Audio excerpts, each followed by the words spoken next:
Qua era la zona del Plateatico, più in basso c'era un'altra terrazza, là c'era un pontile che adesso non c'è più, questo era il bagnetto. Insomma un bel disastro, lo dico da presidente dei commercianti di Santa Margherita e Portofino, io credo che sia un disastro per molte attività commerciali, veramente una cosa incredibile. Io ho tanti anni che vivo a Santa Margherita, ma in 40 anni non ho mai visto un disastro del genere, insomma. Non c'era alcuna possibilità anche di mettere in sicurezza, perché qui ci affacciamo proprio sul mare.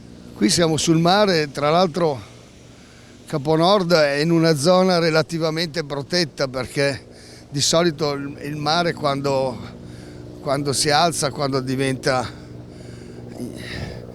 è verso più il covo che va, le onde vanno a sbattere, diciamo. Invece ha preso tutta questa parte. Io poi sono andato verso la strada che porta a Paraggi, a Portofino, e proprio ci sono delle voragini, è pericoloso andare. Un disastro enorme, insomma, per tutto il Tigullio. Poi ho saputo che anche Rapallo ha dei grossi danni, dei grossi problemi, San Michele, insomma ci sarà da lavorare molto, io credo. Certo, speriamo anche in qualche aiuto, perché chiaramente soltanto da privati sarà difficile ripristinare tutta questa situazione, anche i comuni saranno in difficoltà.